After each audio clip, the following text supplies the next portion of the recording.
नमस्कार मित्रों, अनंत कथा सागर चैनल में मैं डॉक्टर आदित्य पाराशरी आपके सामने फिर उपस्थित हूँ। महाभारत कथाओं की श्रृंखला में अगली कथा लेकर। आज की कथा में पांडु के जन्म का रहस्य क्या था और पांडु की मृत्यु कैसे हो गई, इसके बारे में जो महाभारत कहती है वो मैं आपको सुना रहा हूँ। पांडु की 2 पत्नियां थीं, कुंती भोज की कन्या प्रथा और माद्री। दोनों ही सुंदरता में दिव्य थे। एक दिन राजा पांडु ने शिकार खेलते समय एक मृगधारी ऋषि को मृगी रूप धारणी अपनी पत्नी के साथ मैथुन करते हुए देखा। ये जोड़ा अभी कामरस का आस्वादन भी नहीं कर पाया था। उसने अभी संभोग शुरू ही किया था। अतृप्त अवस्था में राजा पांडु ने उसे बाण से मार दिया। बाण से घायल होकर उस मुनि ने पांडु से कहा, राजन, तुम भी मैथुन धर्म का आचरण करने वाले हो तथा कामरस के ज्ञात हो, तब भी तुमने मुझे उस अवस्था में मारा है जबकि मैं कामरस से तृप्त भी नहीं हुआ था, अतृप्त था।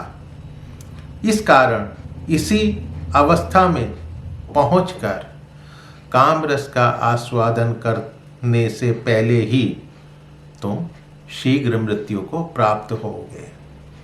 ये उन्होंने श्राप दिया। ये सुनकर राजा पांडु बड़े उदास हो गए और पत्नियों के सहवास से दूर रहने लगे। तब उन्होंने अपनी पत्नियों से कहा कि अपनी चपलता के कारण मुझे ये श्राप मिला हुआ है और मैं तुम्हारे साथ संभोग नहीं कर सकता। संतानहीन को पुण्य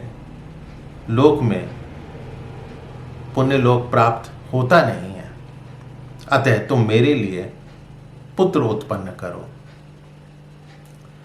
तब उनकी पत्नी, जिसको देवताओं के आह्वान की विधि पद प्राप्त थी, उसके विद्या उसको प्राप्त थी, उसको अच्छी तरह जानती थी, तब उसने देवताओं का आह्वान किया और देवताओं का आह्वान करने के बाद सबसे पहले धर्मराज से युधिष्ठिर की प्राप्ति हुई, वायुदेव से भीमसेन और इंद्र से अर्जुन को उसने जन्म दिया। पांडु के कहने पर कुंती ने अपनी सौत माद्री को भी यही विद्या सिखा दी और उसने अश्वनी कुमारों से नकुल और सहदेव को जन्म दिया। यहाँ पर मैं आपको ये भी बताना चाहता हूँ कि वीडियो से पहले मैंने प्रथा का जिक्र किया था, कुंती भोज की कन्या प्रथा और माद्री। प्रथा को ही कुंती भी कहा जाता है, कुंती के नाम से ही ज़्यादा प्रचलित है।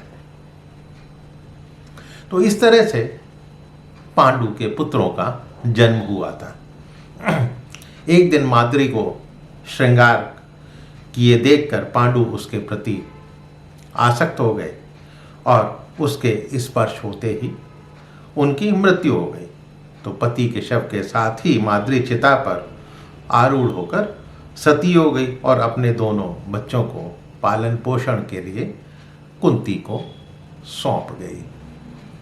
तो ये था पांडु के जन्म का, ये मृत्यु का रहस्य। तो मित्रों, कथा अवश्य पसंद आई होगी। मेरे चैनल को सब्सक्राइब करना मत भूलिएगा और इसको अपने इष्ट मित्रों से अवश्य शेयर कीजिएगा। कमेंट बॉक्स में आपके सुझाव आमंत्रित हैं। मिलता हूँ फिर अगली कथा के साथ। तब तक के लिए मुझे आज्ञा दीजिए। नमस्कार।